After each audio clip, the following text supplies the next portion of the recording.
Olá! Esse vídeo faz parte do ciclo de palestras, um projeto do PET Matemática UFSC. Na palestra de hoje teremos o professor Gustavo Berti, falando sobre algumas experiências didáticas na trigonometria. Aproveite a palestra e bons estudos! Boa tarde, boa noite, bom dia, dependendo do horário que você está assistindo esse vídeo. Eu sou o professor Gustavo Camargo Berti. Eu vou trabalhar aqui com vocês algumas experiências didáticas envolvendo trigonometria. Antes de mais nada, eu gostaria de agradecer ao pessoal do PET Matemática UFSC pelo convite, pela lembrança e pela oportunidade. Para a gente começar, pessoal, então, gostaria de falar um pouquinho da minha experiência, que vai ser o que justifica a temática desse trabalho. Atualmente, eu trabalho com o curso de licenciatura em matemática no IFSC Campus Tubarão. A gente está implementando esse curso na modalidade EAD. Antes disso, de 2013 a 2020, eu trabalhei com ensino médio e desde 2014 eu trabalho com ensino superior. Então, ao longo desse período, eu pude observar que a grande parte dos estudantes tem muita dificuldade quando o tópico é trigonometria. E isso em todos os fragmentos do conteúdo que são abordados aí na escola básica e depois lá nas unidades curriculares de cálculo no ensino superior. Tá? Então, fui buscar na literatura alguma referência e eu encontrei a dissertação de mestrado da Feijó, de 2018. Então, o que ela traz nesse estudo? Trigonometria, então, é uma junção de raciocínios algébrico, geométrico e gráfico. Além do problema dos estudantes, há também um problema nos professores quando o assunto é trigonometria. E por que tudo isso, né? Porque a gente precisa entender a trigonometria como um todo e não como uma série de fragmentos independentes. Tá? Então, com base nas reflexões que eu tive ali ao longo da prática e com base também nessa justificativa aqui do estudo da Feijó, eu fui lembrando de algumas práticas aí que eu trabalhei ao longo do tempo para tentar sanar um pouquinho, né, dessa dificuldade dos alunos. Então, eu compilei essa sequência de práticas e eu quero mostrar agora para vocês. Tá? Ressalto que esse vídeo de hoje ele vai ser bem relevante para o pessoal da licenciatura em matemática, né? Apesar de ser um tópico bem básico de matemática, mas é bem relevante para quando a gente vai ensinar matemática, né? E para o pessoal do bacharelado, apesar de não vão trabalhar com o ensino da trigonometria, mas são aspectos que é legal a gente refletir sobre, né? Então também é importante, não deixa de ser importante para o pessoal do bacharelado. Tá? Então, começando, né, a tentar pensar na trigonometria como um todo, né, sem pegar fragmentos. Então, a primeira das atividades que eu estou propondo, né, e que eu já trabalhei, estou trazendo aqui para vocês, bem básica. A soma dos ângulos internos de qualquer triângulo, né, é 180 graus. Essa atividade, pessoal, pode ser trabalhada lá no ensino fundamental quando a gente começa a falar de ângulo e de ângulos internos de polígonos. Né? Então, como é que consiste? Né?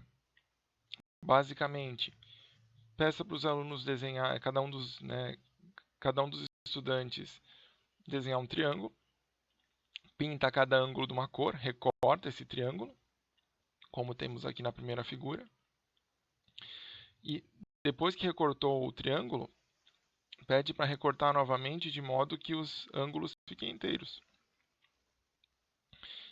Pega agora aqui na segunda figura, uma régua e tenta enfileirar esses ângulos, né? Tenta encaixar os ângulos ali. O que eles vão perceber? Que a junção dos três ângulos é 180 graus, né? Meia volta. Claro, pessoal, isso é uma prova formal de que a soma dos três ângulos internos de qualquer triângulo é 180 graus? Não. Né? Mas lá no ensino fundamental, quando a gente está trabalhando com isso, quando a gente vai utilizar esse fato, já é uma justificativa bem aceitável, já que Você pode ter 30 alunos, cada um dos 30 fez um triângulo diferente, mas todo mundo chegou à mesma conclusão, né? Então, é uma justificativa bem legal e convence os alunos sobre esse fato, né? Claro que é importante a gente falar que isso não é uma prova formal, né? Mas para esse momento já está mais que suficiente. Agora então, pessoal, vamos falar um pouquinho de razões trigonométricas no triângulo retângulo, né? Algumas atividades que eu vou trazer aqui são utilizando o software GeoGebra, mas elas podem perfeitamente serem adaptadas para que ocorram com papel, caneta, lápis e tesoura, tá? Não tem, e régua também, né? Não tem problema nenhum. Essa atividade eu acho legal fazer no GeoGebra, porque ela envolve e depende da precisão de medidas, né, para a gente chegar na conclusão correta. Quando a gente trabalha com régua, como a gente tem ali um instrumento de medição que não é muito preciso, tem uma limitação bem grande, pode levar os alunos a ter algumas conclusões precipitadas, né? Então, quem optar por fazer esse tipo de atividade aqui com régua, papel, né, com o material concreto, tem que ter bastante paciência, né, de mostrar para os alunos que às vezes ele fez uma medição ali que não foi muito adequada, né, ou que eles percebam que o material tem uma limitação, então vai ter uma diferençazinha, tá? Mas aqui daí com o GeoGebra a gente consegue ter a medida exata, né? Então aqui elimina esse tipo de problema. Então, o que consiste essa atividade? A gente tem aqui um triângulo retângulo, né? Ângulos internos alfa e beta. E eu fiz a construção aqui no GeoGebra de modo que quando o aluno desloca aqui o ponto B, ele vai aumentando a medida aqui do cateto C, né? Mas vai obtendo sempre um triângulo retângulo semelhante, né? Ele vai mantendo o ângulo alfa e, consequentemente, aqui o ângulo beta. Tá? Então, primeiras conclusões que a gente pode ter aqui com essa atividade, né? Ele tem o ângulo reto no triângulo retângulo e a soma dos outros dois ângulos é 90 graus, né? Porque a soma dos três ângulos internos, como a gente viu lá na atividade anterior, é 180 graus. Então aqui a gente pode abordar com os alunos que esses ângulos alfa e beta aqui, que juntos formam 90 graus, eles se chamam ângulos complementares.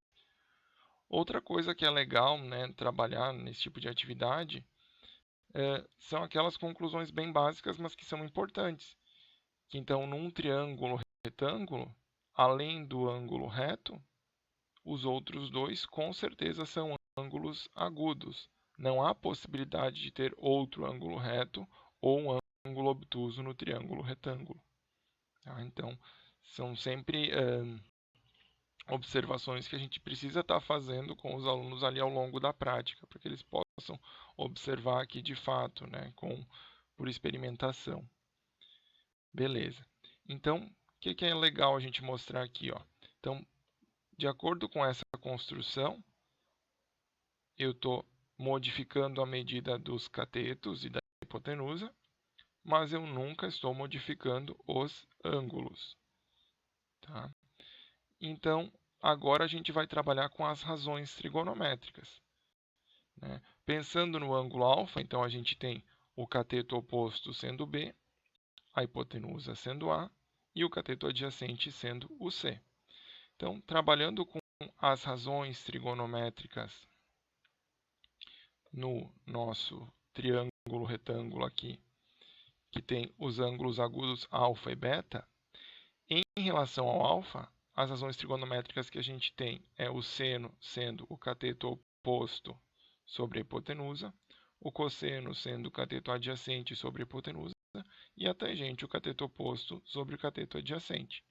Então é legal aqui que o aluno observe que quando ele modificar as medidas ali dos lados, as razões aqui não vão se alterar.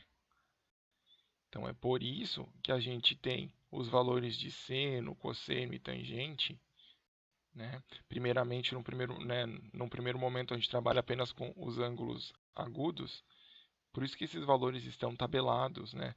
Porque essas razões, elas não dependem das medidas dos lados, elas dependem da abertura, né? As medidas dos lados, elas vão modificar proporcionalmente a abertura, né? Outra coisa legal de observar é que eu posso fazer as mesmas razões trigonométricas com o ângulo beta, né? E tenho a mesma conclusão aqui, né? Ó. Quando eu modifico o meu triângulo, o ângulo beta, a abertura beta aqui não se modifica.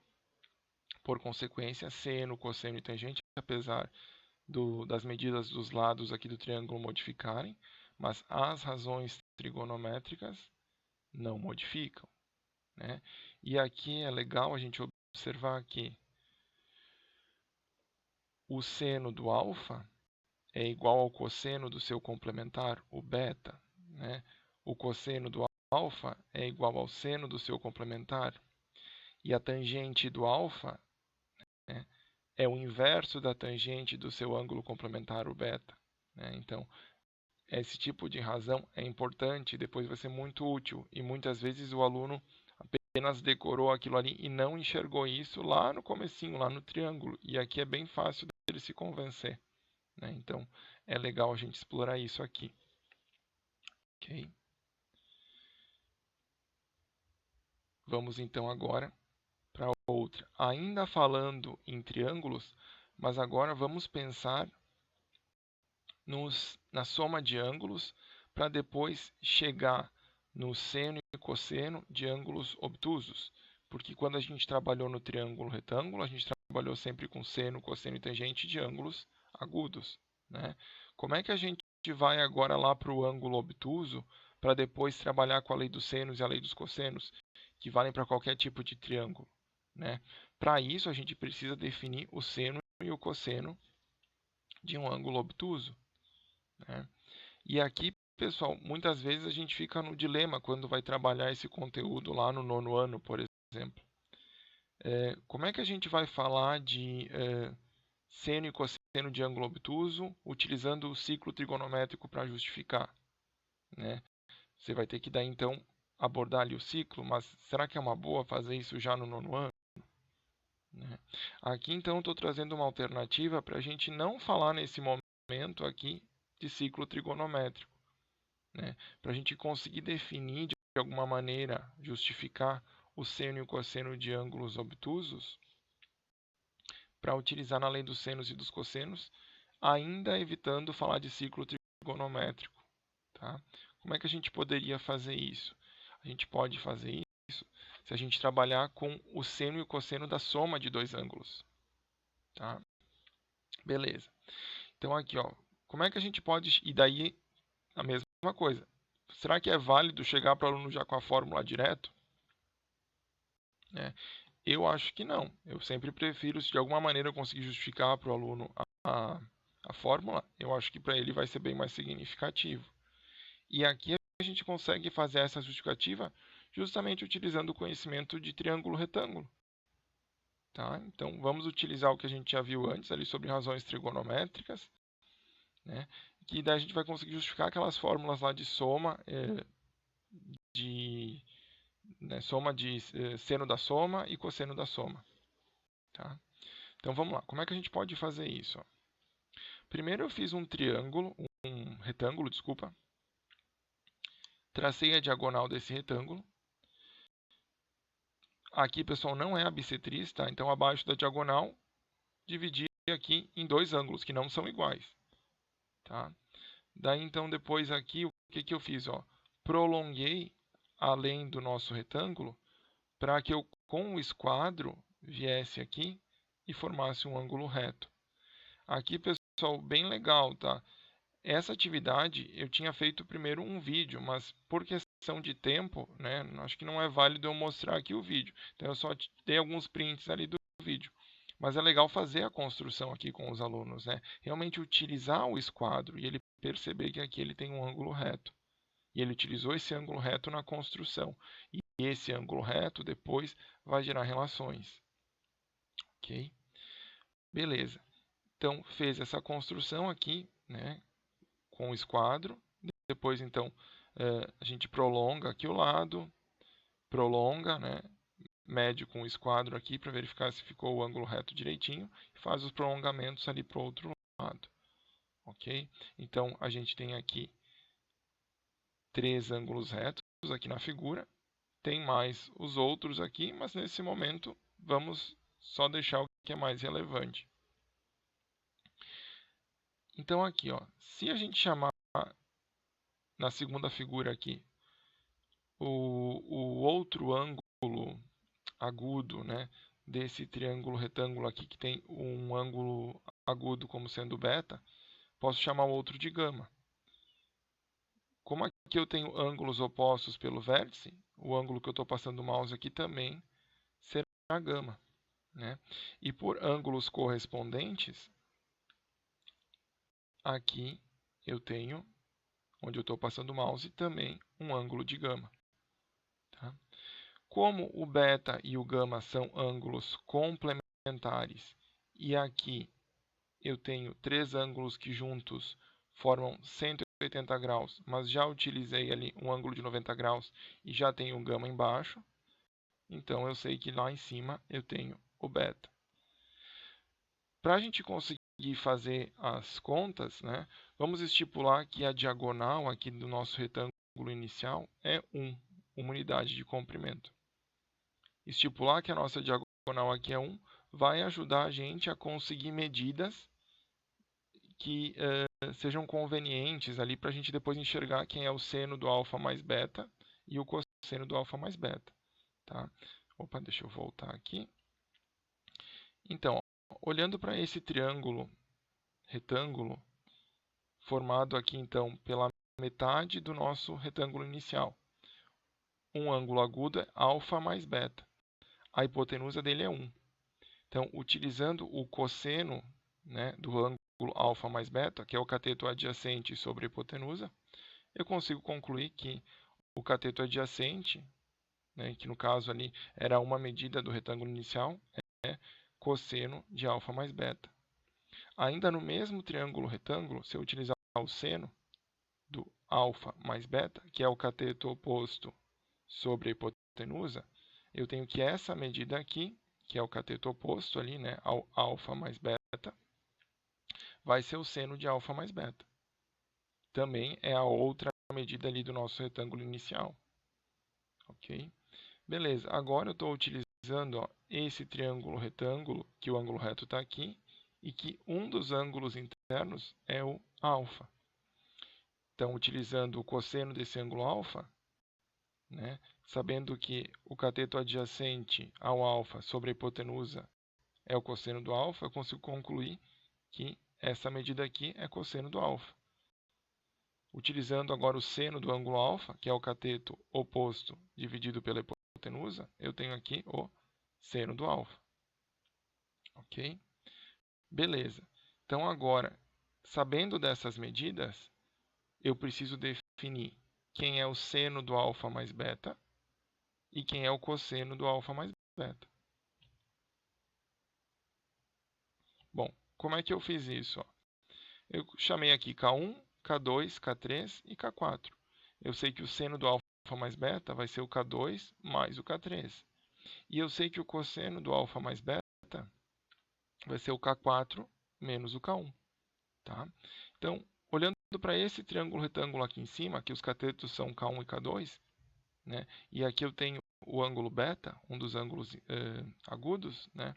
Eu tenho então que o seno do beta é o oposto pela hipotenusa. Então, já consegui definir quem é o K1. Fazendo o cosseno do ângulo beta nesse triângulo retângulo, eu consigo definir quem é o K2. No outro triângulo retângulo aí que envolve beta lá embaixo, eu consigo então definir, utilizando o seno do beta, eu consigo definir quem é o K3, e utilizando o cosseno desse ângulo beta, eu consigo definir quem é o K4.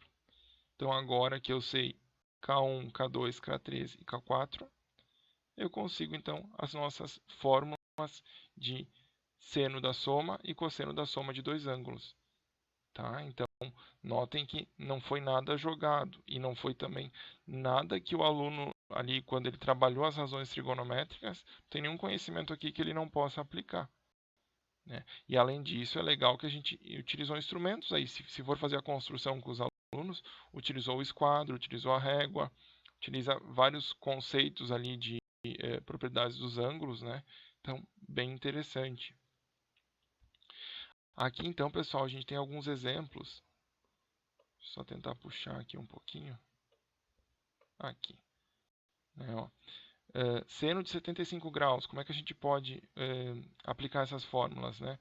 Eu posso pensar que o seno de 75 graus é o seno de 30 graus mais o seno de 45 graus.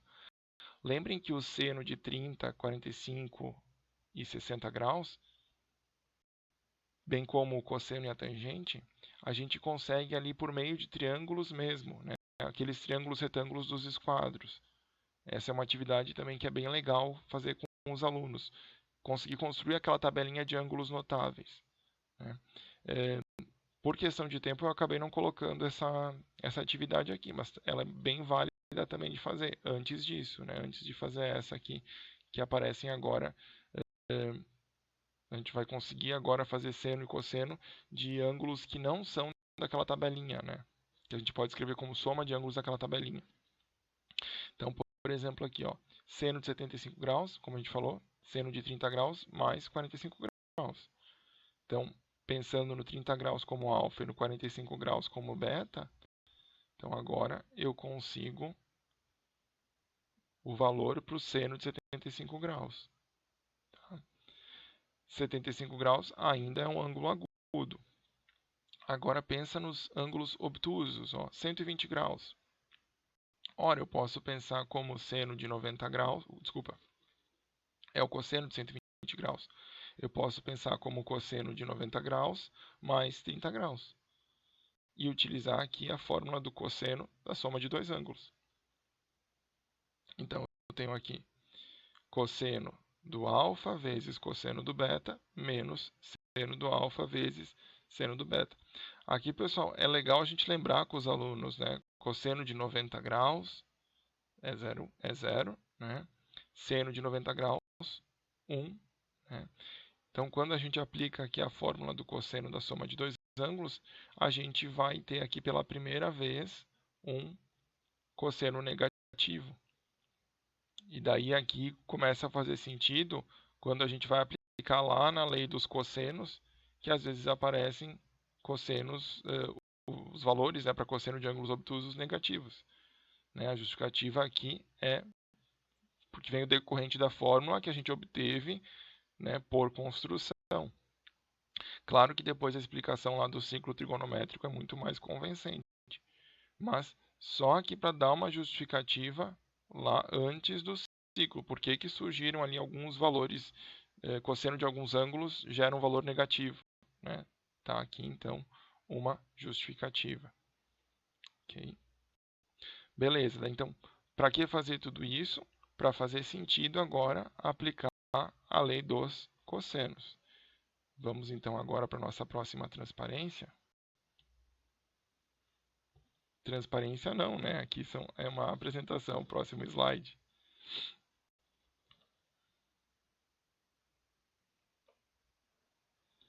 Bom, como é que a gente consegue trabalhar, né, e fazer justificativas para a lei dos cossenos e para a lei dos senos?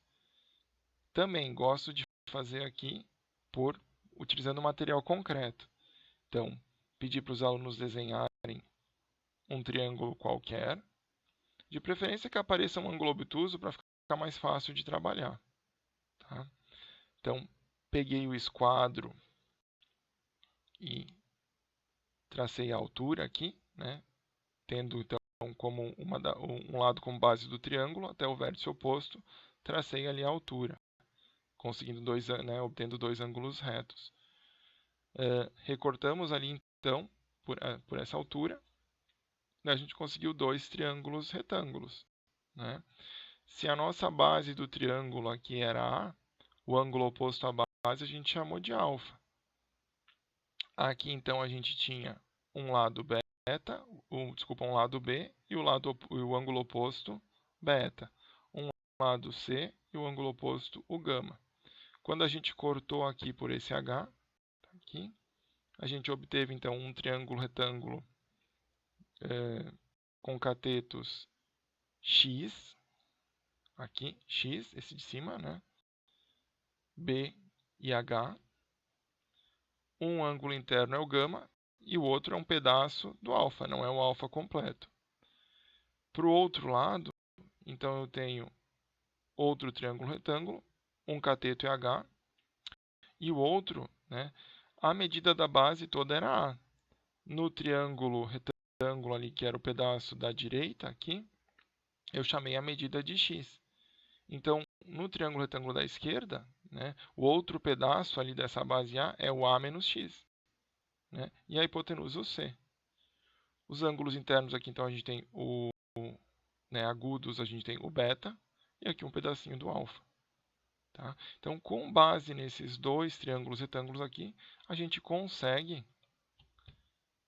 chegar na lei dos cossenos. Como que a gente faz isso? Aplica Pitágoras, aqui aplicou no triângulo retângulo de baixo, abriu, né, o produto notável.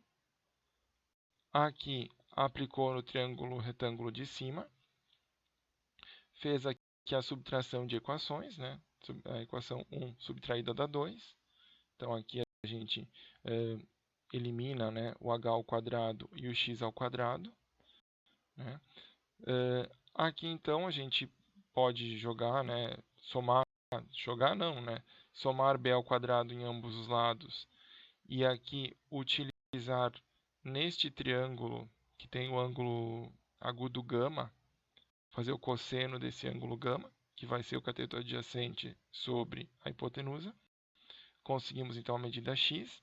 Então, fazendo tudo isso nessa relação, a gente consegue, então, chegar na lei dos cossenos, né, quando temos como ângulo de referência o gama. Se a gente tiver como ângulo de referência o beta, então aqui a gente vai ter o b ao quadrado, a ao quadrado mais c ao quadrado, menos 2ac, vezes o cosseno do ângulo de referência beta. Analogamente, se o nosso ângulo de referência for o alfa, né, que foi aquele que foi cortado em pedaços, a gente vai ter aqui cosseno do alfa, e aqui a gente vai ter o b e o c, b ao quadrado, c ao quadrado, e aqui o a ao quadrado. Então, a gente pode ter todas essas roupagens para a lei dos cossenos. Mas o principal para o aluno compreender, né, na fórmula aqui, é que a gente tem o ângulo de referência e aqui a gente tem o lado oposto ao ângulo de referência. Agora, com a mesma construção aqui, a gente consegue também justificar a lei dos senos. Né? Como é que a gente faz isso? Se eu fizer aqui o seno do ângulo gama, né, oposto pela hipotenusa, se eu fizer o seno do ângulo beta, que é oposto pela hipotenusa, né, posso isolar o h nas duas relações aqui. Né, e então tem uma igualdade, a partir dessa igualdade, consigo então um pedaço da lei dos senos. Né? Se eu fizer então a mesma relação ali utilizando o ângulo alfa, eu conseguiria então aqui uma outra parte da igualdade, assim como B está para o seno do ângulo oposto beta, assim como C está para o seno do seu ângulo oposto gama, assim como A está para o seno do seu ângulo oposto alfa. Tá? Aqui, pessoal, até nem teria problema, né? Claro, podem aparecer ângulos obtusos, se não foi trabalhado, né, aquela atividade anterior, o aluno não entendeu como é que surgiu o seno e o cosseno de ângulo obtuso, se até então ele tinha trabalhado apenas razão trigonométrica no triângulo retângulo, mas aqui ainda os senos dos ângulos obtusos ainda vão gerar valores positivos. Né? Não é tão absurdo como lá na lei dos cossenos, que o cosseno do ângulo obtuso gerava valor negativo. Mas, de qualquer forma, é importante a gente justificar da onde que vem o seno e o cosseno do ângulo obtuso. Tá?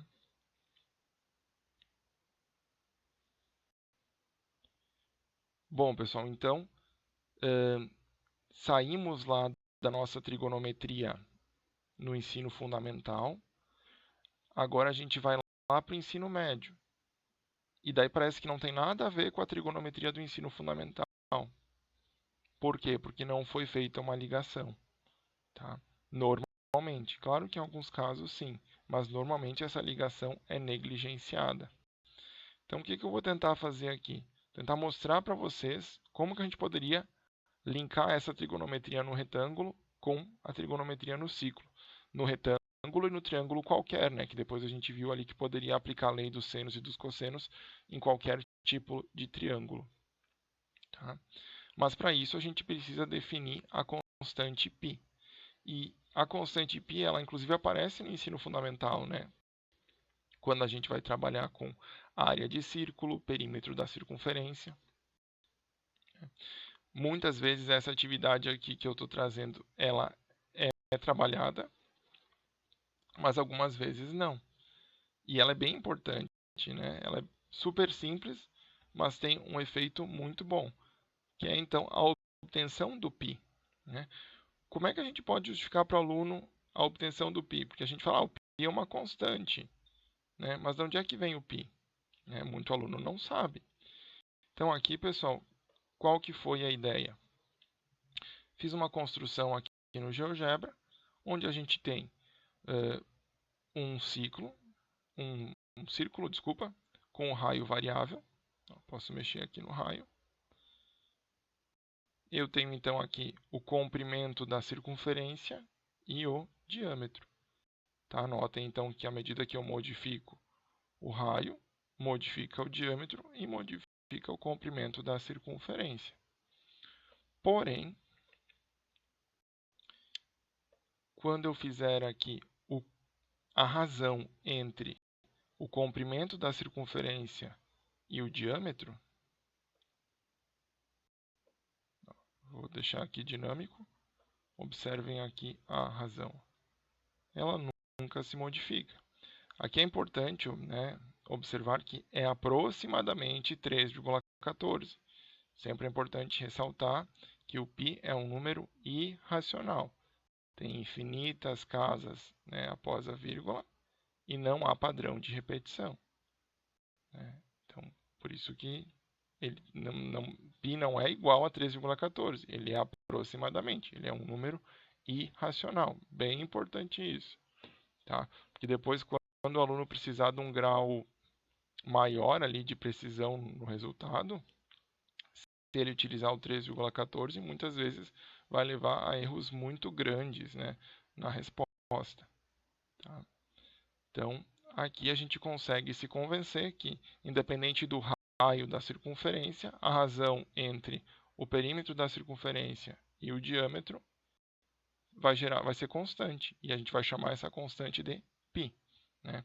Quando a gente trabalha isso aqui no ensino fundamental, normalmente a gente pede para os alunos trazerem objetos circulares quaisquer. Né? Daí a gente passa o barbante ao longo da circunferência, né? Recorta quando chega no começo, retifica esse barbante para medir então o comprimento da circunferência, mede também o diâmetro da circunferência, né? E com a calculadora mesmo ali, né, pede para cada aluno calcular a razão, né, a divisão entre o comprimento da circunferência e o diâmetro. É legal que daí quando a gente pede para eles escreverem no quadro, a gente vai ter respostas muito próximas, né, do 3,14, mas não vão ser exatamente. E daí é legal a gente justificar e, né, que então a gente tem a imprecisão ali do material, que o π é aproximadamente 3,14, ele é um número irracional. Então, tudo isso, mas a gente consegue sim fazer com que os alunos enxerguem que essa razão aí, né, se a gente tivesse um instrumento de medição adequado, seria então a constante π. Tá? Então, justificada a constante π, agora então, como é que a gente mede os ângulos? Né? Todo o ensino fundamental a gente trabalhou com o grau. Né? O que é o grau? O grau ele é 1/360 da circunferência, né? É dividir aqui a circunferência em 360 partes iguais e pegar uma fraçãozinha ali. A gente tem né, uma parte das 360, teria 1 grau. Então, uma abertura de 1 grau, né, é uma abertura bem pequena. Porém, quando a gente chega ali no ensino médio, a gente começa a trabalhar com o radiano. E dali para frente vai ser a medida de ângulo mais utilizada. Quando se for trabalhar com funções trigonométricas em todas as aplicações, né, a medida que a gente vai utilizar é o radiano. Mas onde é que vem esse radiano? Né? Muitas vezes o aluno sabe converter de grau para radiano, de radiano para grau, mas ele não entendeu o que é o radiano. Então, eu acho legal a gente trabalhar com uma atividade como essa aqui, para que o aluno consiga ter essa noção. O que é 1 radiano? Né? Então, o que eu fiz aqui? Ó? Eu construí uma circunferência. O raio ele pode ser variável. Ó. Isso que é o legal do GeoGebra. Tá? Então, ali, construiu um ponto, né, que vai percorrer aqui a circunferência, um ponto P. C é o comprimento desse arco, né, que tem origem, então, aqui num ponto da circunferência. Se eu posicionei o centro da circunferência no centro do plano cartesiano.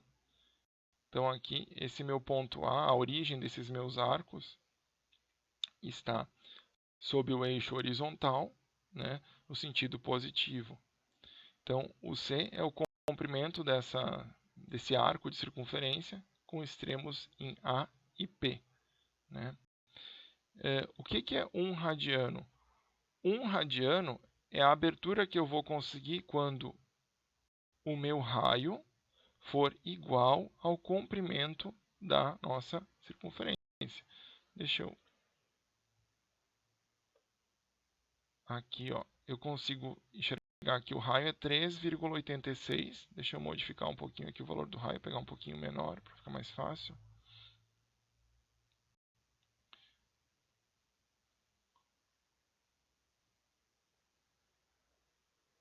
Ó, então, peguei um raio de 2,12. O que é 1 radiano? O que é uma abertura de 1 radiano? É quando eu conseguir um comprimento da circunferência que seja igual ao raio, nesse caso 2,12. Então, se eu modificar aqui P, vejam que o comprimento está modificando. Ó, cheguei então num comprimento de 2,12. O raio é 2,12. Então, esta abertura aqui é 1 radiano. Tá? Observem que essa abertura aqui, ó, mesmo que eu modifique o raio, a abertura é a mesma. E o comprimento desse arco de circunferência sempre é igual ao raio da circunferência. Tá? Então, essa medida aqui seria, né, essa abertura, esse ângulo mede 1 radiano. Seguindo a lógica, né, como que seria uma abertura de 2 radianos? Então, é quando o comprimento desse arco de circunferência equivale a 2 vezes o raio. Né? Então, se o nosso raio é 1,07, estou buscando, então, um comprimento de 2,14 para chegar em 2 radianos. Ó. Então, essa abertura aqui é 2 radianos. Como que é uma abertura de 3 radianos? Quando eu chegar em 3 vezes o raio. Né? Então, em 3,21.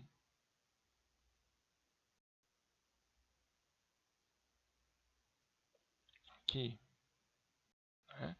Então, aqui a gente consegue então estabelecer a relação, né, a obtenção dos radianos. O que é a medição de ângulo em radiano?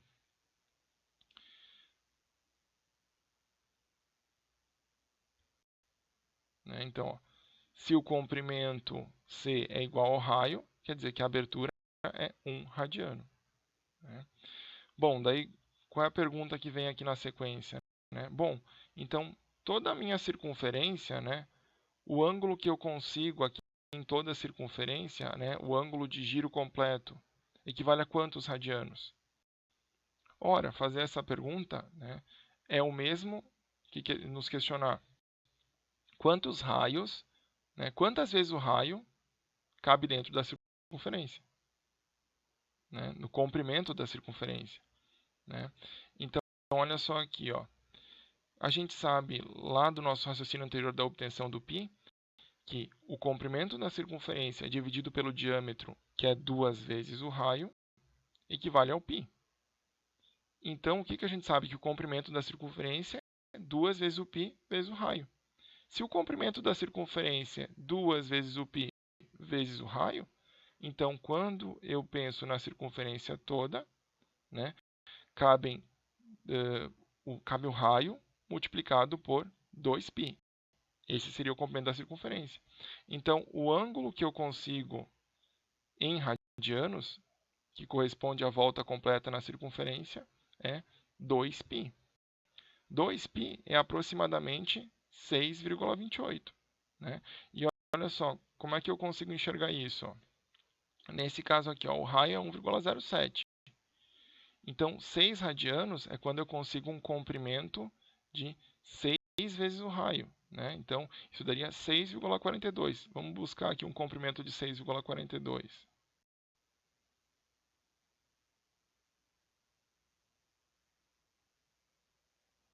Aqui, ó. Então, esse arco aqui, né, esse ângulo tem medida de 6 radianos. Né? Então, a gente se convence bem fácil que quando eu faço a volta completa, né, o ângulo central vai medir 2π radianos, né?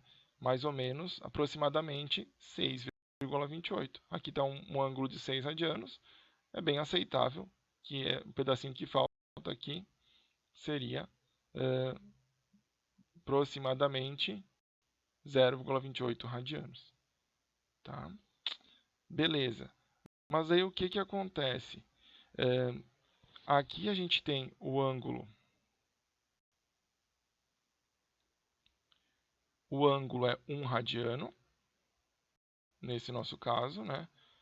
O ângulo é 1 radiano, mas o comprimento do arco é 1,07.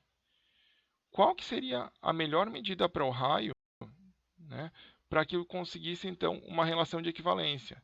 O ângulo e o comprimento, que eles fossem o mesmo número. Né?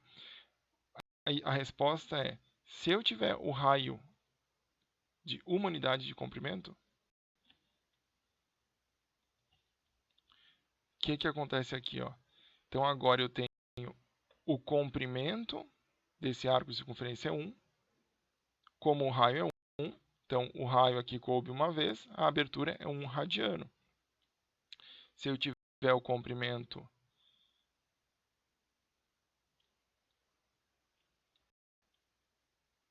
deixa eu ver se eu consigo chegar no 2 aqui. Aqui. Comprimento do arco é 2, aqui eu tenho 2 radianos. Por quê? Porque o raio é 1. Né? Então, o raio mais interessante para a gente é o raio de 1. Por quê? Porque daí o comprimento do arco vai equivaler à medida do ângulo em radianos. E é por isso que quando a gente chegar agora na nossa circunferência trigonométrica, ela é definida como uma circunferência de raio 1, uma unidade de comprimento. A partir de agora, a gente vai ter o ângulo em radianos exatamente igual ao comprimento da circunferência, porque no nosso ciclo trigonométrico o raio é 1. Okay? Então, observem, o radiano é uma medida natural. Se eu tiver com uma circunferência de raio 1, o comprimento do arco é igual, exatamente igual, à medida do ângulo em radiano. O ângulo em grau não é, a gente precisa fazer uma conversão. Né? O que é 1 grau? O grau é 1/360 avos, é uma abertura de 1/360 avos da volta completa na circunferência. Então, é toda uma conversão. Então, essa é uma das razões pelas quais a gente utiliza o radiano, porque o radiano ele é uma medida natural, em especial se eu utilizar o raio da circunferência sendo 1, que é a nossa circunferência trigonométrica.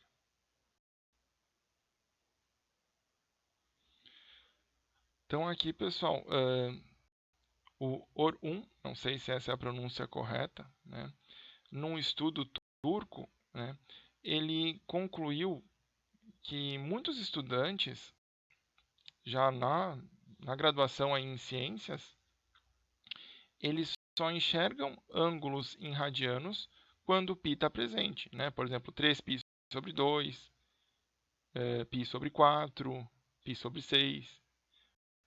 Para esses estudantes, e para a maioria, não só nessa pesquisa, né? Com certeza a maioria dos nossos estudantes acredita que o ângulo radiano precisa envolver o π. Né? Mas se a gente fez atividade anterior, a gente vai ver que não. Né? O ângulo em radiano tem essa definição. Um radiano, né, é uma abertura, de modo que o comprimento do arco de circunferência é igual ao raio. Não precisa envolver π no ângulo em radiano.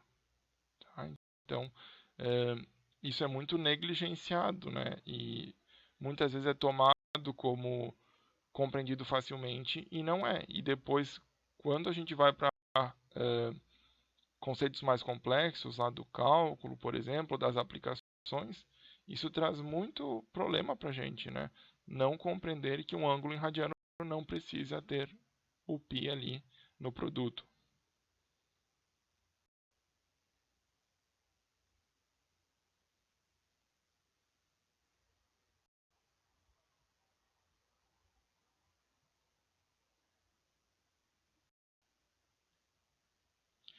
Bom, então, a gente definindo a nossa unidade de medida de ângulo, que é o radiano, definindo, né, o nosso ciclo trigonométrico, que é uma circunferência de raio 1, né, cujo centro coincide com o centro do plano cartesiano. O que a gente pode fazer agora? Agora a gente pode construir um triângulo retângulo, né, nesse nosso ciclo trigonométrico.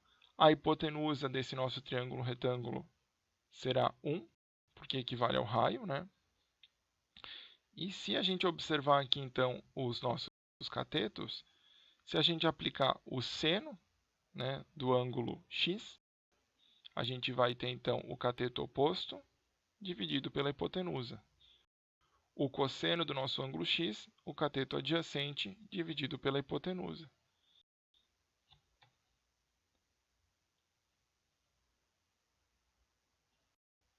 Então, aqui, ó, o que a gente observa?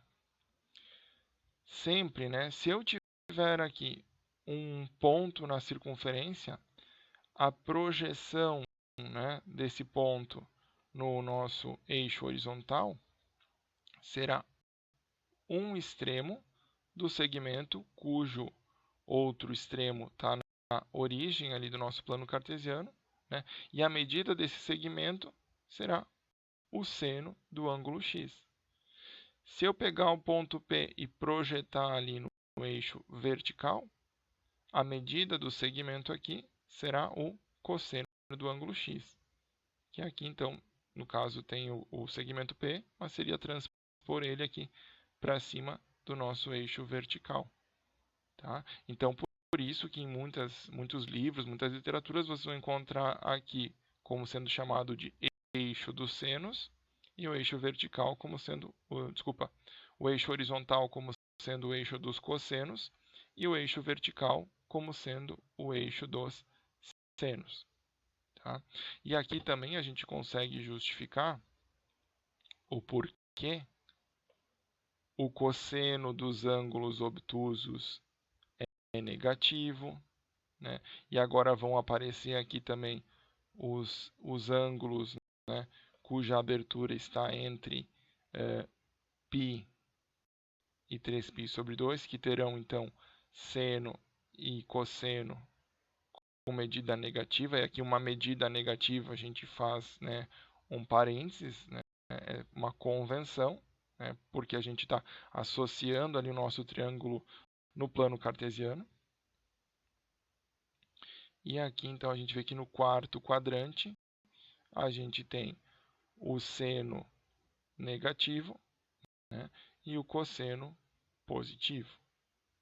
E também, observando este triângulo retângulo em qualquer quadrante, né, aplicando o teorema de Pitágoras, a gente vai ter, então, que o P, que corresponde ao seno do ângulo x ao quadrado, mais o Q, que corresponde ao cosseno do ângulo x ao quadrado, né, dá igual à hipotenusa ao quadrado, que é 1. Né? Então, tem a nossa relação trigonométrica fundamental surgindo aí naturalmente. Né?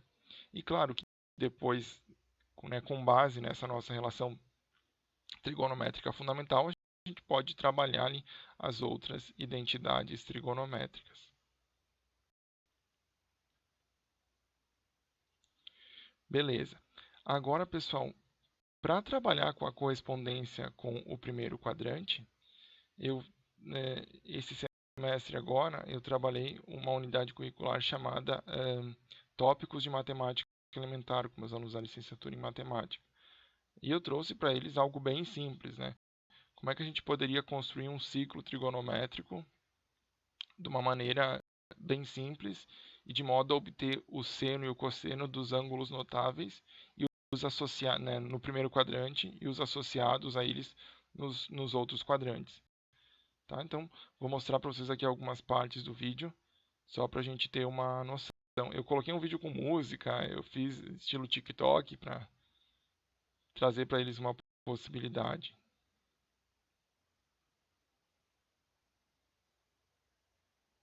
Então, peguei ali um pratinho de sobremesa, recortei, né, dobrei ao meio, né, na horizontal e ao meio na vertical, para conseguir então marcar o centro e marcar o eixo dos cossenos e o eixo dos senos.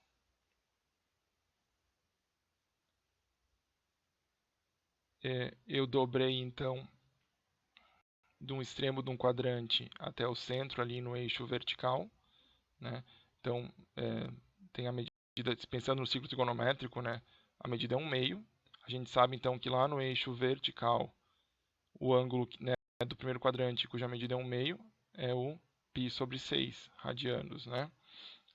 Então, aqui, se eu fizer para o outro lado, tem uma medida de menos 1/2. Então, e aqui eu tenho então os correspondentes, né? Eu tenho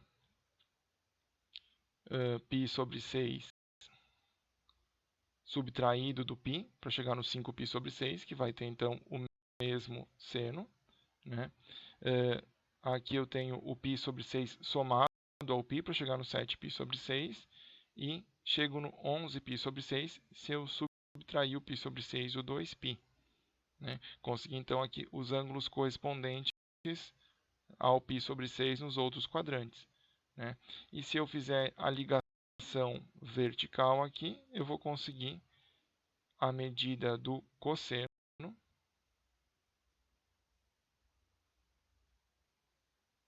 né, do π sobre 6, do 11π sobre 6, e do 5π sobre 6 e do 7π sobre 6, que a gente consegue enxergar aí que vai ser uma medida negativa. Tá? Agora, então, dobrei ao meio, né, pelo eixo dos cossenos. E lá, então, no eixo dos cossenos, a medida 1/2 vai ser dada, então, pelo ângulo de π sobre 3 radianos. Né? O cosseno de π sobre 3 radianos é 1/2. Né? Então, da mesma forma, eu consegui fazer os associados ao π sobre 3. Consegui, então, primeiro enxergar quem é o cosseno e depois, né, fazendo agora então o segmento horizontal, consegui ali enxergar quem é o seno dos associados ao π sobre 3. Né? Então, no segundo quadrante, π menos π sobre 3, no terceiro, π mais π sobre 3, e no quarto, 2π menos π sobre 3. Né? Claro, pessoal, que essa atividade requer a gente lembrar lembrar daqueles seno e cosseno dos ângulos notáveis. Como eu disse lá no começo, a gente pode fazer isso bem fácil, trabalhando com triângulos, os triângulos retângulos dos esquadros, né?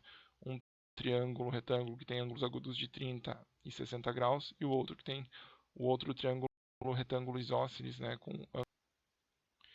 Bom, para finalizar, eu peguei então a diagonal aqui desse quadrado que tinha lá do meio, né? E a inclinação é π sobre 4. Então eu marquei aqui o ângulo de π sobre 4 radianos, o correspondente a ele no terceiro quadrante, que vai ser o 5π sobre 4. E depois pegando ali a outra reta, né, simétrica, a reflexão, eu consigo então fazer lá no segundo quadrante o 3π sobre 4 e no quarto quadrante o 7π sobre 4. E daí lá nos eixos, né, do seno e cosseno, a gente marca ali os valores de seno e cosseno do π sobre 4 e dos ângulos a ele correspondentes. Okay? Então, pessoal, uma atividade bem simples, né? Mas bem significativa, porque é bem comum o aluno chegar lá nas aplicações da trigonometria, lá no ensino superior, lá na modelagem, e não lembra desses valores de seno e cosseno, o que ajuda bastante a gente, né, a poupar tempo, a ter noções de valores ali sem calculadora. Tá? Então, bem importante assim, ter essa noção, desenvolver essa noção. Eu quero mostrar aqui para vocês. Eu fiz aqui um pouquinho mais bonitinho, ó, daí colocando ali as extremidades dos arcos, né, que marcam a medida do ângulo ali em radiano e em grau, nomeando ali os eixos dos cossenos e dos senos, né? Daí pode incrementar para deixar mais fácil ali a visualização no ciclo.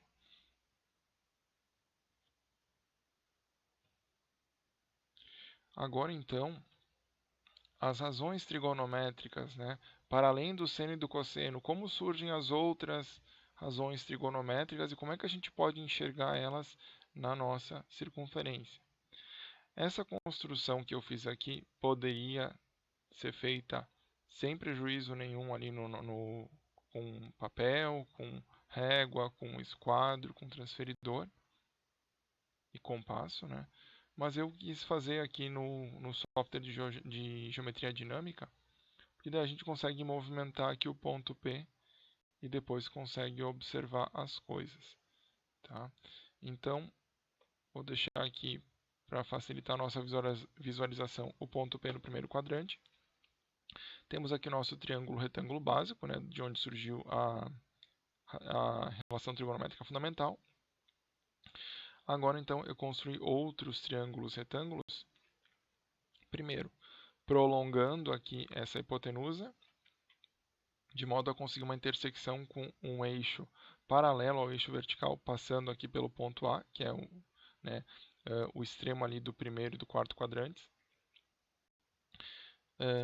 Fiz também aqui uma reta tangente à circunferência passando pelo ponto P, que é a extremidade ali do arco que tem medida x, radianos, né?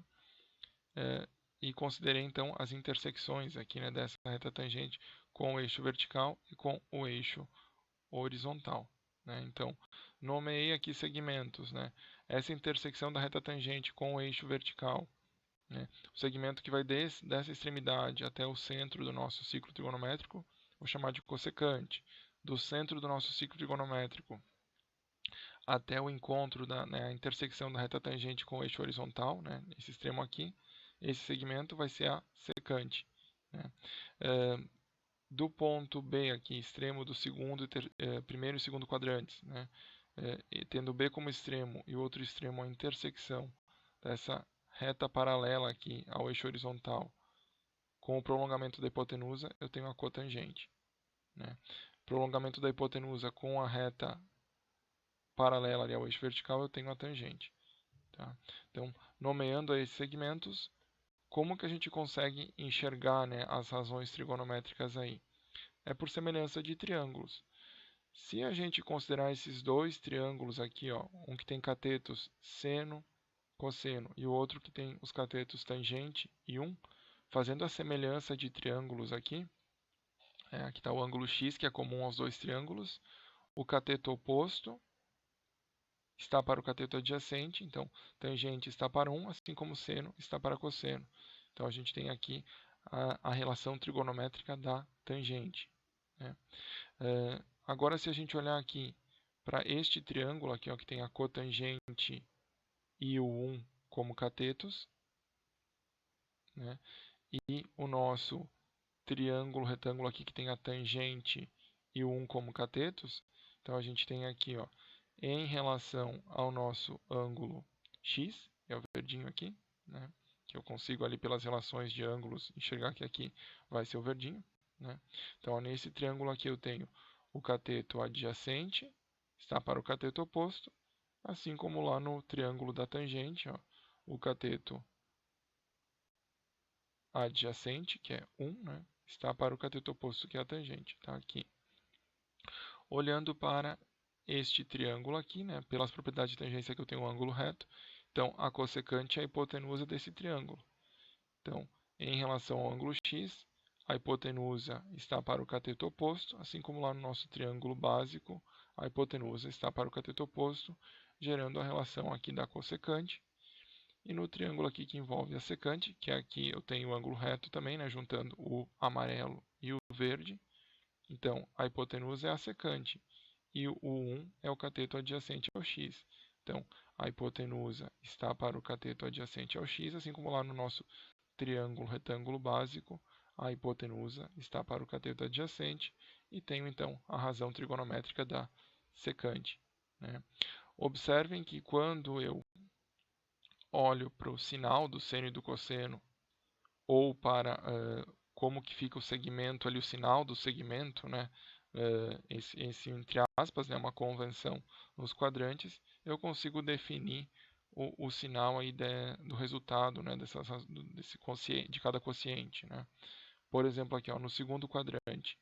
No segundo quadrante, o seno é positivo e o cosseno é negativo. Então, a tangente vai ser negativa, né? O resultado, o quociente ali de um número positivo por um negativo. E ó, o segmento realmente está para o lado negativo. A cotangente, ela vai ser 1 sobre a tangente, ou seja, é cosseno sobre seno. Também será negativa. E realmente, ó, o segmento ele está na orientação aqui negativa. A cossecante é 1 sobre o seno. No segundo quadrante, o seno é positivo. Então, a nossa cossecante é positiva. E olhem como é um segmento vertical aqui na orientação positiva. A cossecante está aqui, desculpa. A secante é 1 sobre o cosseno, né? E o cosseno no segundo quadrante é negativo, né? E verifiquem aqui como a secante ela realmente está um segmento horizontal na orientação negativa. Tá? Então, tudo isso vai fazer sentido. Tá? Acho bem importante a gente trazer essa relação ali com o ciclo e não simplesmente jogar as fórmulas, né? As razões são definidas assim e não justificar o porquê. Daí o aluno acaba esquecendo e não se convence muito. Tá? Então, que é uma forma dele realmente se convencer. Agora, quando eu falar agora de funções trigonométricas, né, eu estou falando de seno de x, já estou usando, né, o x ali como um ângulo. Falei seno de x, cosseno de x, tangente de x, cotangente de x, cossecante de x e secante de x.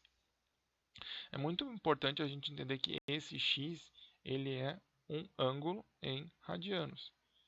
E lá na nossa circunferência trigonométrica, lembrem aqui há umas atividades atrás, que a gente definiu que na circunferência trigonométrica o raio é 1, porque o comprimento do nosso arco de circunferência, quando a circunferência tem raio 1, coincide com a medida em radianos.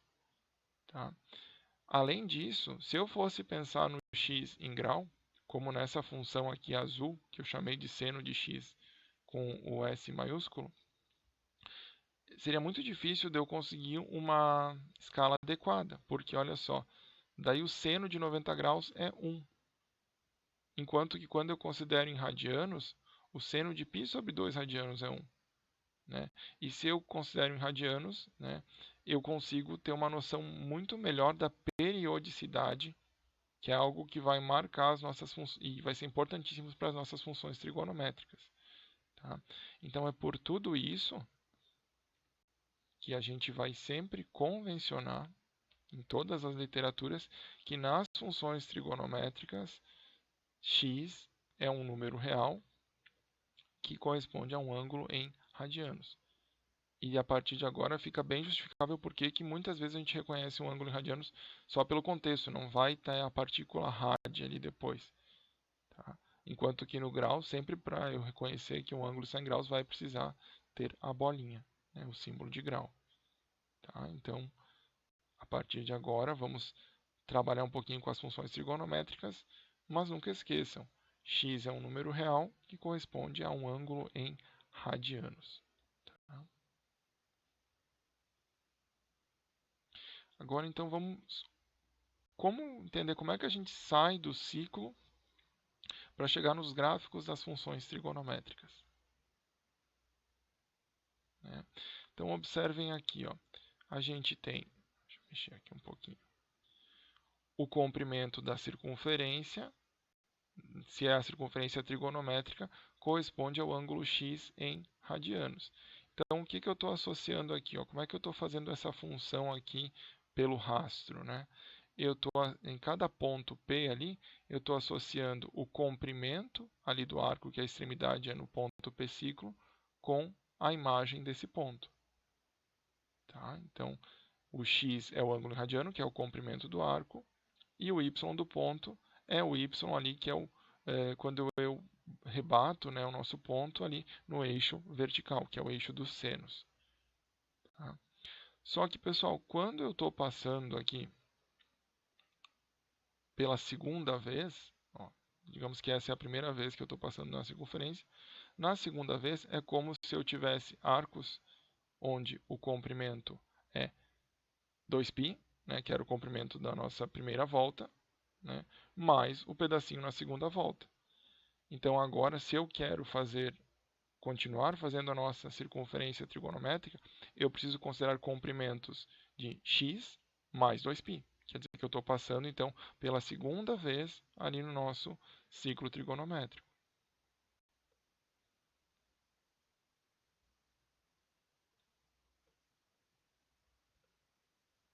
Tá? Então, ó, agora sim. Então, agora o comprimento é 2π mais o comprimento c ali da nosso arco de circunferência. O que eu percebo com isso? Que a minha função seno ela vai repetir o comportamento a cada 2π, a cada volta no nosso ciclo trigonométrico. E eu poderia fazer isso agora. Como é que eu conseguiria o comportamento ali na terceira volta? Pegaria então 4π, que é 2 vezes o 2π, mais o comprimento c, e associando a imagem do ponto. Tá? Mas aqui, como a gente já compreendeu a lógica, eu não vou fazer mais isso. Tá? Vou parar aqui na segunda volta. O que eu vou pensar um pouquinho com vocês é o que acontece quando eu vou para o outro lado. Né? Na circunferência trigonométrica, a gente convenciona que o sentido positivo é o anti-horário. Mas eu posso percorrer no sentido anti-horário. Então aqui eu vou fazer um ponto que percorre no sentido anti-horário. Desculpa, no sentido negativo, que é o horário, né? O positivo é o anti-horário. Tá? Então, estou percorrendo o ciclo agora no sentido horário. Daí o que eu vou associar agora? Agora eu vou associar o comprimento. Em vez, o C está indo ali no sentido anti-horário, mas imaginem que esse C estivesse para o outro lado aqui, né? Então, uma extremidade aqui no ponto, né, de partida de todos os arcos, mas que a outra extremidade estivesse no ponto ciclo horário, aqui P ciclo horário, né? Então, o C estaria para o outro lado. Então, eu vou dizer que é menos o comprimento C. E vou associar isso, então, com a imagem desse ponto aqui no ciclo horário.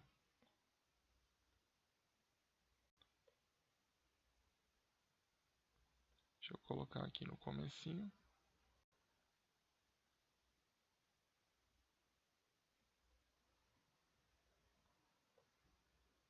Então, Então, quando eu faço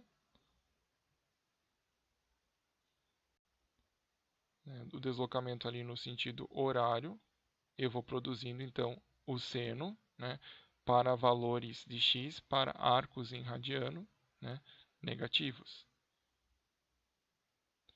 E poderia então fazer a volta no sentido horário, a segunda volta. Então, como é que eu faria isso? Eu pego então e escrevo menos c para a coordenada x e menos 2π. Então, estou no sentido negativo, agora na segunda volta no sentido negativo. Só mexer aqui um pouquinho para eu conseguir habilitar ali o nosso ponto.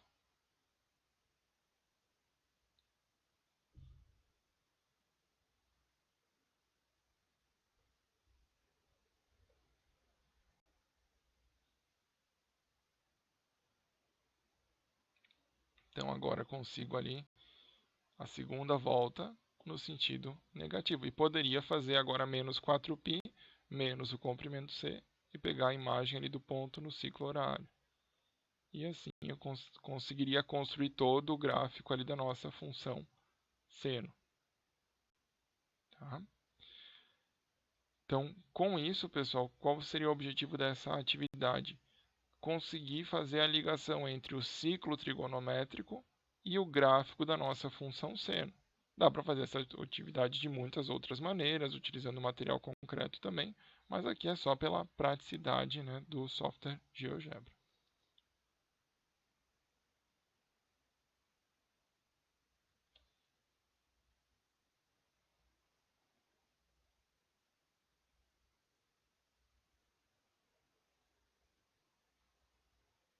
Agora, então, pessoal, com base na nossa função seno, que é essa verdinha aqui, então agora eu já tenho ela em todo o período, O domínio dela são todos os números reais.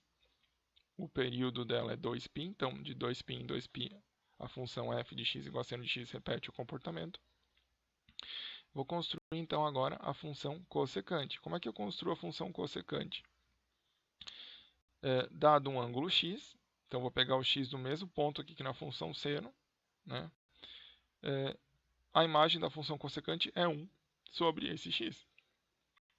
Desculpa, 1 sobre o seno desse x. Então, dado aqui então o y desse ponto, na cossecante o y vai ser 1 sobre o y desse ponto do seno. Foi o que eu escrevi aqui. Então, lá na função cossecante é o mesmo x que no ponto do seno, mas o y é o inverso multiplicativo.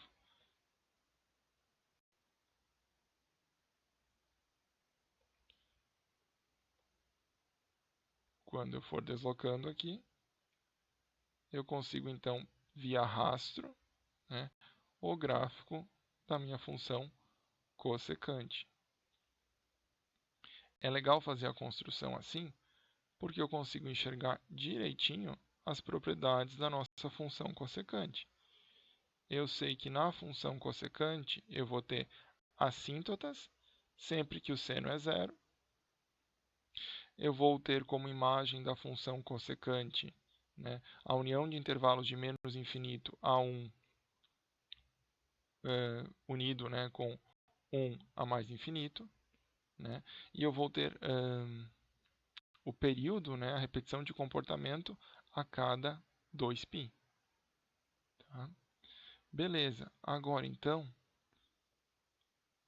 a partir da função seno, eu quero obter a função arcosseno. O que é a função arcosseno? É a função inversa da função seno, ou seja, inverter os pares ordenados.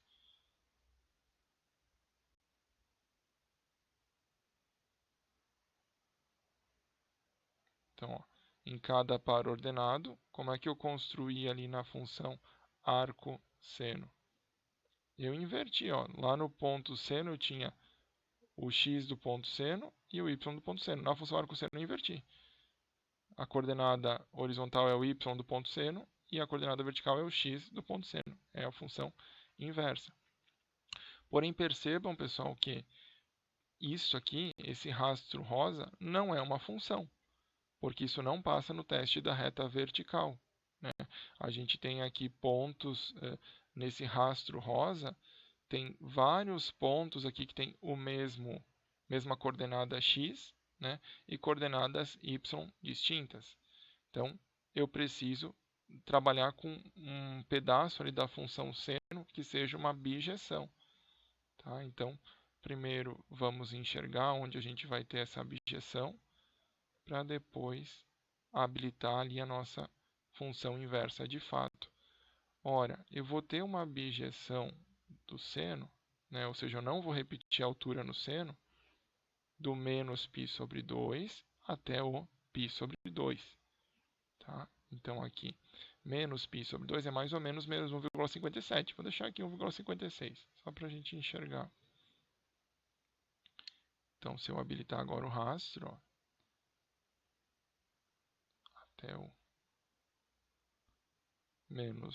até o mais π sobre 2, que dá mais ou menos 1,57. Aqui, deixar no 56 também. Tá? Então, ó, esse rastro rosa é o gráfico da nossa função arco-seno. E aqui a gente consegue enxergar direitinho. Ó. Lá na nossa função arco-seno, deixa eu fazer de novo aqui.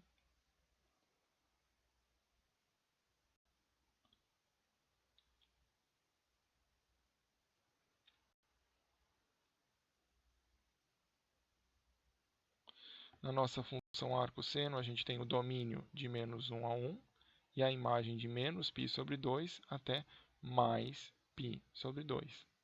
Tá? Então, por exemplo, o arco-seno de 0,5 é o π sobre 6. Então, vamos pegar aqui o ponto. Quando eu tenho 0,5 e π sobre 6, eu tenho um ponto no gráfico ali da nossa função arco-seno. Né? Se eu tiver raiz de 3 sobre 2 como x, o y da nossa função arco-seno é o π sobre 3. Okay? Bom, então vamos agora, a partir da função seno, obter a função cosseno. E a partir do cosseno, conseguir o gráfico da secante e da função arco-cosseno. Tá? Bom, como é que eu obtenho o gráfico do cosseno a partir do seno? Lembrem lá da nossa segunda atividade, a gente viu que quando dois ângulos são complementares, o seno e o cosseno, né, têm o mesmo valor. Então, o que eu peguei aqui? Ó? Eu peguei como coordenada horizontal do cosseno, né, π sobre 2 menos a coordenada x do seno. Por quê?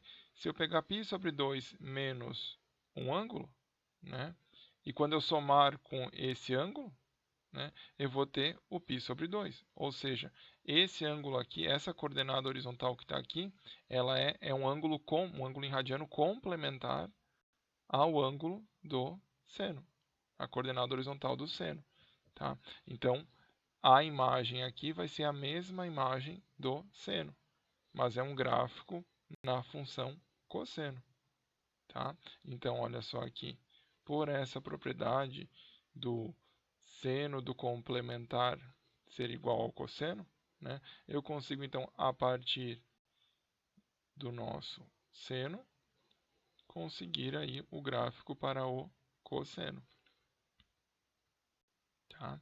Então, observem que a nossa função cosseno, na verdade, ela é um deslocamento horizontal da função seno. Né? É a função seno deslocada π sobre 2 unidades para a esquerda. Né? Então, observem que o período da nossa função cosseno também vai ser 2π, a imagem também vai ser de menos 1 a 1, tá? E ela também vai ser periódica, né? E vai ter o domínio todos os reais, que é apenas um deslocamento horizontal do seno. Tá? Agora, então, a partir do nosso seno, né, conseguimos o cosseno, e a partir do cosseno vamos conseguir a secante. Como é que a gente consegue isso? Ó? O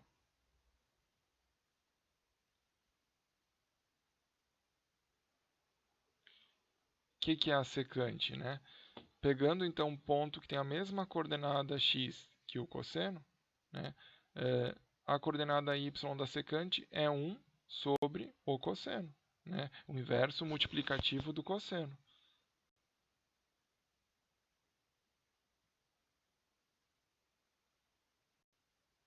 Então, via rastro, eu consigo aí o gráfico da nossa secante. Tá? O que eu observo então com isso?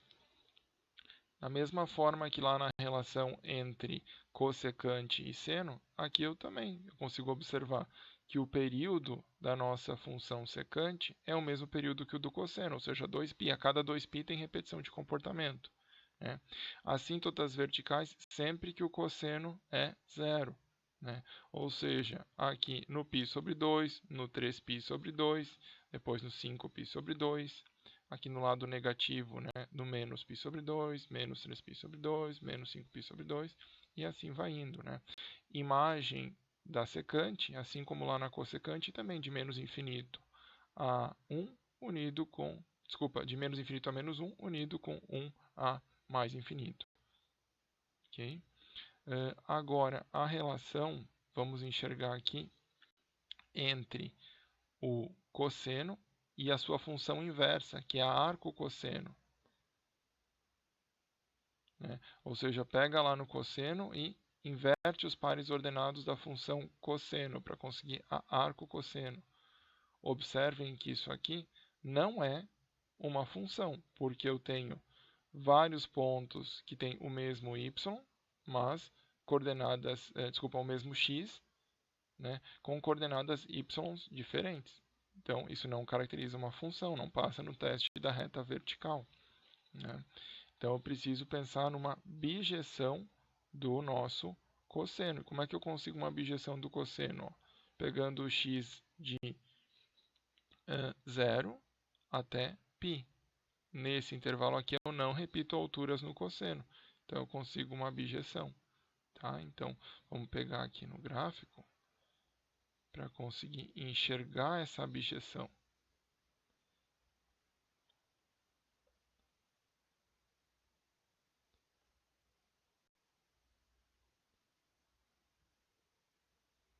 Ó, aqui eu estou no x valendo zero para o cosseno.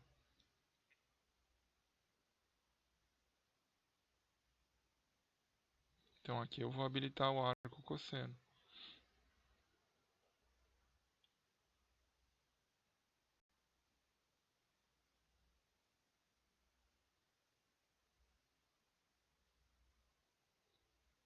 Aqui, ó. Então eu tenho direitinho, ó, graficamente a relação entre uma função e a sua inversa, né? E agora aqui esse rastro rosa realmente é o gráfico do arco cosseno. Né? Então observem que no arco cosseno o domínio vai de menos 1 a 1 e a imagem de 0 a π. Por exemplo, né, eu tenho que o arco cujo cosseno é menos meio é 2π sobre 3. Realmente é um ponto aí no gráfico da função arco-cosseno. Para terminar, então, os nossos gráficos das funções trigonométricas, vamos trabalhar com a tangente, com a cotangente, com a arcotangente.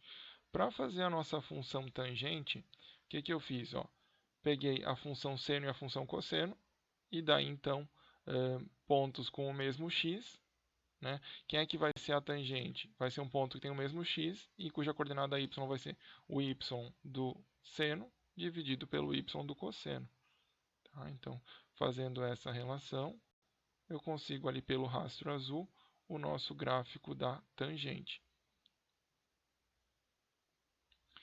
Observe então que a tangente também vai ser periódica, porém a repetição de comportamento aí ocorre de maneira mais rápida, né? A gente vai ter uma repetição de comportamento, ó, por exemplo, aqui está no menos π sobre 2 e aqui no π sobre 2, e depois já repete o comportamento. Então, a repetição de comportamento, o período, né, é π, tem repetição de comportamento a cada π radianos. Aqui a gente vai ter assíntotas verticais, né? Onde vai ter assíntotas verticais? Como a tangente é seno sobre cosseno, é quando o cosseno vale zero, ou seja, no π sobre 2, no menos π sobre 2, menos 3π sobre 2, e assim vai indo. Tem infinitas assíntotas verticais. Tá? E notem que a imagem da tangente vão ser todos os reais. Tá? Agora, então, vamos obter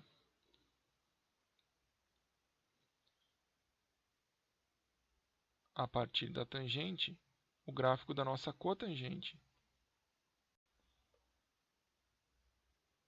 Deixa eu centralizar um pouquinho aqui, plano cartesiano. Como é que a gente consegue o gráfico da cotangente? Pega o mesmo pontos que tem o mesmo x que o x ali do gráfico da tangente, porém o y é o inverso multiplicativo.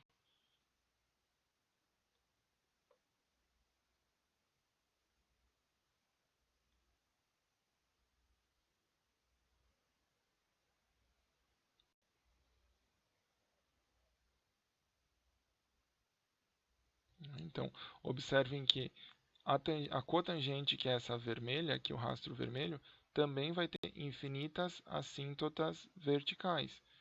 Quando que vão ser as assíntotas verticais da cotangente? É quando a tangente vale zero. Ou também podemos pensar que é quando que a tangente vale zero? Quando o seno vale zero, né? Se eu habilitar aqui o seno, todas as vezes que o seno vale zero, a gente tem uma assíntota vertical para a nossa cotangente. Tá? E assim como a tangente, então a imagem são todos reais, né? E o período é π. Né? Beleza. Agora vamos pensar na função inversa da função tangente.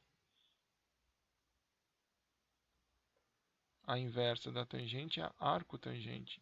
Vamos habilitar aqui a arcotangente. Deixa eu só me movimentar aqui um pouquinho.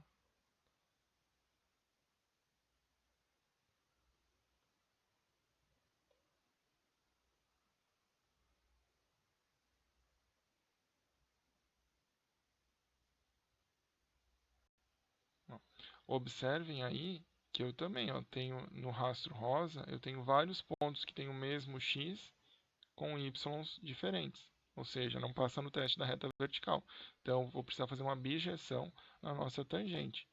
Como é que eu vou fazer isso? Eu vou pegar aqui, ó, um período da tangente. Que em um período da tangente, eu já vou conseguir todos os números reais. Não vou ter repetição de altura em um período da tangente. Né? Pode ser aqui do menos π sobre 2 ao π sobre 2. Tá? Então, vou desabilitar aqui o rastro.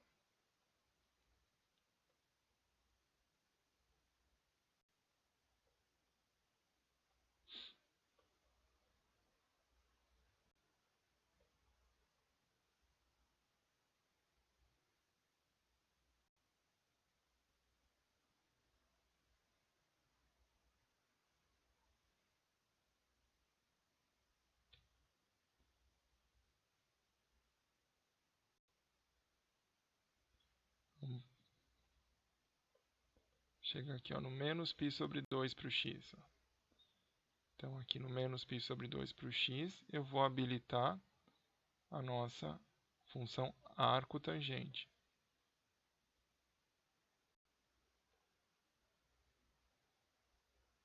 Então, eu consigo aqui observar o gráfico, né, da nossa arcotangente. E aqui eu consigo enxergar então que o domínio são todos reais e a imagem vai ser de menos π sobre 2 até π sobre 2. Tá? Sendo que o menos π sobre 2 e o π sobre 2 serão assíntotas horizontais, nesse caso. Tá? Por exemplo, aqui vamos pegar um ponto da nossa função arcotangente. Né? Por exemplo, o arco cuja tangente é π sobre 4. O arco cuja tangente é 1, desculpa, é π sobre 4. Tenho aqui um pontinho da nossa função arco tangente. Okay. Bom, pessoal, então, quais são as conclusões que a gente tira com isso, né? Dada a complexidade do assunto, sempre é preciso pensar em estratégias que possibilitem a visualização e a percepção da relação entre os conceitos. Como a gente falou lá no começo, a gente não pode trabalhar a trigonometria como um monte de caixinhas isoladas. Todos os conceitos vêm desde lá do começo e a gente vai trabalhando e vai mudando o ambiente, mas a gente está trabalhando com conceitos que são interrelacionados. Tá? As experiências que eu apresentei aqui para vocês, elas podem servir de base para outras atividades envolvendo tópicos mais avançados da trigonometria. Por exemplo, a gente pode pensar ali então nos gráficos de funções compostas, ali, trigonométricas, nos deslocamentos, né? Tudo isso dá para a gente avançar ali no conteúdo. E também a gente pode pensar aí, como eu falei, tudo que foi feito aqui no GeoGebra pode ser feito no papel e vice-versa, pode fazer adaptações aí para essas atividades. O que eu quis trazer aqui é uma reflexão, tá? E isso que é importante, a gente refletir sobre.